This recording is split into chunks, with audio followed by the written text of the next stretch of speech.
Hello प्यारे साथियों, कैसे हो आप सब। मेरिट वाले कोचिंग पर आपका फिर से एक बार स्वागत है। देखिए, हम आपके लिए कुछ ना कुछ लेके आते रहते हैं। जब आपके बोर्ड के एग्जाम चल रहे थे तो आपसे बोर्ड से रिलेटेड वीडियो बनाई गई थी, जिसमें आपको बोर्ड से रिलेटेड ही आपको कुछ क्वेश्चन बताए गए थे। ठीक है, आज मैं कुछ लेकर आया हूँ आपके एग्जाम के बाद ही कुछ बातें। ठीक है, जिन बच्चों ने 12th कर ली है, 12th के बाद जैसे वो पॉलिटेक्निक वगैरह करते हैं तो उनकी एग्जाम डेट आ चुकी है। ठीक है, गवर्नमेंट ने पॉलिटेक्निक की डेट दे दी गई है। ठीक है, जो डिप्लोमा कोर्सेज होते हैं उनकी डेट आ चुकी है। वो एग्जाम फॉर्म की डेट बहुत दिन पहले आ गई थी, लेकिन आपके एग्जाम को लेकर गवर्नमेंट ने इतना टाइम समय दिया गया था कि आप उसे आराम से पढ़ लें। तो आज इसी बात पे हम कुछ चर्चा करने वाले हैं। तो सबसे पहले तो आप चैनल को सब्सक्राइब कर लीजिए और नोटिफिकेशन को ऑन कर लीजिए, क्योंकि अब जो भी आपकी वीडियो ऐसी कुछ आएगी जो आपसे करियर को लेकर रिलेटेड होगी, वो आपको इन्फॉर्मेशन दे दी जाएगी यहाँ पे। ठीक है, तो अपने अच्छी तरीके से नोटिफिकेशन ऑन कर लीजिए, चैनल को सब्सक्राइब कर लीजिए।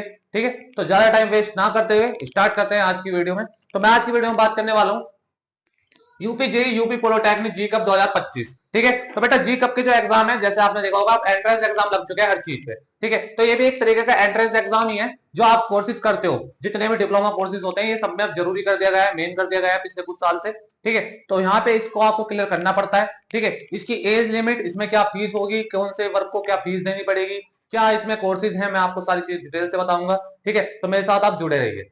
ठीक है, जो इसकी स्टार्टिंग डेट थी, मैंने पहले बताया था कि पहले महीने से ही 2025 के पहले मंथ से ही 15/1/2025 की स्टार्टिंग डेट थी इसकी, जो आईनी एग्जाम फेल करने की स्टार्टिंग डेट थी। अब इसकी लास्ट डेट पर बात चलती है, तो लास्ट डेट है 30/4/2025, यानी चौथे तय महीने तक, यानी अगले महीने तक इसे आप फेल कर सकते हैं। ये इतना लंबा जो 3 महीने का जो गैप दिया गया है, ठीक है, ये गैप दिया गया है आपको किस वजह से, एग्जाम की वजह से, क्योंकि आपके यूपी बोर्ड के एग्जाम चल रहे थे, सीबीएसई बोर्ड के भी एग्जाम चल रहे थे, जो गैप खत्म हो चुके हैं। ठीक है, तो अब जो बच्चा 12th कर लिए, जिस बच्चे ने, वो 12th करने के बाद डिप्लोमा कोर्सेज करता है, और डिप्लोमा कोर्सेज करने के लिए उसे एग्जाम में एंट्रेंस एग्जाम देना पड़ेगा। चाहे वो डी फार्मा करे, बी फार्मा करे, या इंजीनियरिंग करे, ठीक है, पॉलिटेक्निक करे, तो उसके लिए आपको एक एंट्रेंस एग्जाम देना पड़ेगा, जो होगा जी कप की तरफ से। ठीक है बेटा, अब इसमें आ जाएंगे मिनिमम एज, वो आपकी 14 साल। 14 साल आप कवर अप होने चाहिए, यानी 14 साल आपकी एज पूरी हो जानी चाहिए। 14 साल से नीचे वाला ये फॉर्म नहीं भर सकता, 14 साल वाला ही भर सकता है। कुछ एग्जाम ऐसे भी हैं जो 10वीं के बाद भी भर सकते हो आप, बहुत सारे हैं, तो वो भी मैं आपको बता दूंगा किस कौन से एग्जाम ऐसे हैं जो आप 10वीं के बाद भी भर सकते हो। लेकिन 12th के बाद है, आपकी जो एज है ये 14 ईयर्स, यानी 14 साल से ऊपर की होनी चाहिए, आप 14 साल से ऊपर के होने चाहिए। अब आते हैं एप्लीकेशन फीस पे। जो ओबीसी वर्ग के छात्र है, छात्रा हैं, जो जर्नल के हैं, या जिसका एडब्ल्यूएस बना हुआ है, उसके लिए बेटा 300 रुपए चार्ज रखे गए हैं, जो गवर्नमेंट फीस है। ठीक है, सरकारी फीस है। उसके ऊपर अगर कोई फॉर्म वाला है जो साइबर कैफे से आप भरवाते हो, 50 60 100 रुपए जो भी वो लेता है, उसके ऊपर की वो फीस है। वरना एग्जाम जो गवर्नमेंट की फीस है, ये फीस है 300 रुपए। इसके बाद अगर एससी एसटी की बात की जाए तो इनके हैं 200 रुपए फॉर्म फिल करने के। ठीक है बेटा, अब बात आती है एडमिट कार्ड की। जो अंदाजा लगाया है, जो अंदाजा है वो ये है कि 14/5 तक इसका एडमिट कार्ड आ जाएगा, यानी 5वें महीने तक इसका एडमिट कार्ड आ जाएगा, अगले मंथ, यानी 14 तक यहाँ पे है। आपने देखो 30/4 तक तो इसके लास्ट डेट है, उसके बाद 5वें महीने में इसका एडमिट कार्ड आ जाएगा। और इसकी एग्जाम डेट 20 से 28 मई के आसपास की है। ठीक है, यानी मई में आपका ये एग्जाम होना है। एग्जाम अच्छा होता है, ज्यादा हार्ड पैटर्न पे नहीं होता। ठीक है, और ये हर बच्चे को एग्जाम देना पड़ेगा, हर बच्चे को जी कप का एग्जाम देना पड़ेगा, क्योंकि जेई एक ऐसा एग्जाम प्लेटफॉर्म बना दिया है जो डिप्लोमा में एंट्रेंस हो चुका है। यानी डिप्लोमा, अगर आप डिप्लोमा कोर्सेज कोई भी करते हो, D pharma, B pharma, engineering वगैरह, कोई भी पॉलिटेक्निक से रिलेटेड कोर्स करते हो, तो उसके लिए आपको ये फॉर्म भरना पड़ेगा। अगर आप ये फॉर्म नहीं भरते तो आपका एडमिशन अब नहीं होगा, पहले हो जाता था, अब नहीं होगा। तो मैं बात कहना यही चाहता हूँ, मेरा इतना सी है इस वीडियो को बनाने का पर्पस, कि आप कोई भी चीज करें तो उसकी नॉलेज आपको होनी चाहिए। ठीक है, कि आप क्या फॉर्म भर रहे हो, कैसे भर रहे हो। तो हर बच्चा ध्यान से इस चीज को देख ले जिसने 12th कर ली है। ठीक है, कि पहले आपको ये फॉर्म भरना पड़ेगा, इसे अभी ही साइबर कैफे पे जाके या आप अपने आप फिल कर सकते हो आराम से। ठीक है, अब आते हैं इसमें कोर्स के नेम वगैरह। ठीक है, तो बेटा कोर्स नेम बहुत सारे हैं, जैसे डी फार्मा हो गया, बी फार्मा हो गया, डिप्लोमा इन इंजीनियरिंग हो गया, जो 3 3 4 4 साल के कोर्स होते हैं, 2 2 साल के कोर्स होते हैं, जिनमें ज्यादातर क्वालिफिकेशन मानी गई है जो 12th पास आउट है। ठीक है, और उसमें आपके पीसीएम या पीसीबी में 50% से ऊपर मार्क्स आने चाहिए, यानी 50% से ऊपर के आपके नंबर होने चाहिए रिजल्ट में। ठीक है, और आपने 12th पास कर लियो। अब डिप्लोमा इन इंजीनियरिंग में देखूं तो मैं बात दे रहा हूं, यहाँ पे 3 साल का एक कोर्स है। ठीक है, जिसमें 10th क्लास पास होने चाहिए आप सिर्फ। ठीक है, पीसीएम आपके पास होनी चाहिए 12th में।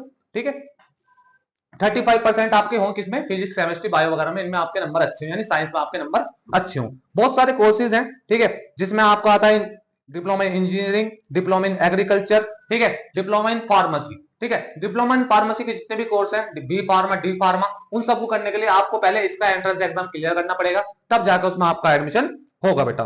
ठीक है, अब अगर आप डिप्लोमा इन फार्मेसी की बात करूं तो ये 2 साल का कोर्स होता है बेटा, और 10+2 यानी साइंस स्ट्रीम आपके पास होनी चाहिए, चाहे आपके पास पीसीबी हो चाहे पीसीएम हो। देखो बहुत सारे ऐसे मानते हैं कि मैथ से नहीं हो सकता, अगर मैंने मैथ ले लिया तो मैं फार्मेसी कोर्स नहीं कर सकता। ठीक है, आपका बेटा फार्मेसी कोर्स हो जाता है क्योंकि आपने उसमें फिजिक्स और केमिस्ट्री तो पढ़ी है। ठीक है, मैथ में भी फिजिक्स केमिस्ट्री थी आपके पास, तो वो कोर्स हो जाता है, उसकी टेंशन आपको बिल्कुल नहीं लेनी। वहां पर कोर्स चलता रहेगा साथ साथ, वहां पे आपको बिल्कुल भी फिक्र नहीं करनी, वो फॉर्म भर जाएगा। बट इसके लिए आपको पहले इस फॉर्म को अच्छे से फिल करवाना है, इसका एग्जाम आपको देना है, जिसका एग्जाम आपका 20 से 28 मई के बीच में हो जाएगा। ठीक है, यानी कि एक अनुमान है कि इतने डेट तक इसका हो जाना चाहिए, और हो भी जाएगा। ठीक है, तो ये सारी जानकारी मैं आपको लिंक भी डाल दूंगा, अभी इसमें अपने व्हाट्सएप ग्रुप की लिंक डाल दूंगा, जिसमें आपको सारी जानकारी की पीडीएफ बना के आपको उस पीडीएफ में दे दूंगा, कौन कौन से इसमें आप फॉर्म फिल कर सकते हो, क्या क्या इसमें डिप्लोमा कोर्सेज है। वो सब डिप्लोमा कोर्सेज, जितने भी डिप्लोमा कोर्सेज होंगे, ठीक है, जितने भी डिप्लोमा कोर्सेज होंगे बेटा, मैं उन सबकी जानकारी आपको व्हाट्सएप के लिंक पे दे दूंगा। ठीक है, देखिए अब आप किसी भी ऐसे कुछ चीज नहीं है जो आप नहीं जानते। आज के टाइम में सोशल मीडिया आपके पास है, इतने सारे प्लेटफॉर्म आपके पास है कि आपको फुल नॉलेज उससे हो जाती है।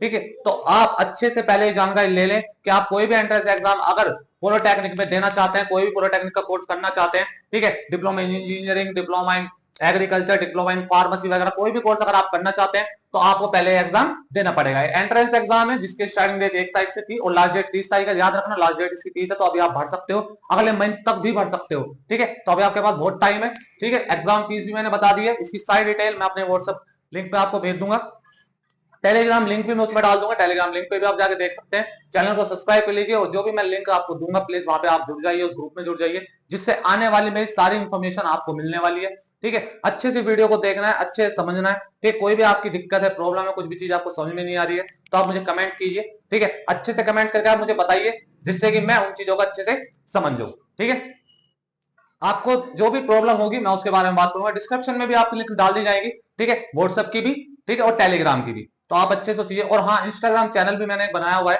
ठीक है, जिसमें मैं अपनी शॉर्ट्स वगैरह डालता हूँ, वीडियोस वगैरह डालता था अब तक के लिए भी, और वहां पे भी आपकी वीडियो डाल दी जाएगी, जिससे कि आप वहां भी ये चीजें देख लें, तो हर बच्चा फुल नॉलेज लेके जाए, फुल जानकारी लेके जाए। और इसके बाद इसका एग्जाम किस तरीके से आता है, क्या क्या कोर्स है उसका, क्या क्या सब्जेक्ट पढ़ने पड़ेंगे, तो सारे सब्जेक्ट की नॉलेज भी मैं आपको दूंगा, वहां पे आपको सारी जानकारी दूंगा। बस आपको क्या करना है, मेरे साथ जुड़े रहना है, चैनल को सब्सक्राइब कर लेना है। ठीक है, चैनल को सब्सक्राइब करके नोटिफिकेशन ऑन कर लीजिए, जिससे आने वाली और भी आपको अदर इन्फॉर्मेशन मिलती रहे। ठीक है, तो आज के लिए तो इतना ही। मैं अभिषेक चौधरी आपसे विदा लेता हूं, बस आप मेरे साथ जुड़े रहिए। धन्यवाद।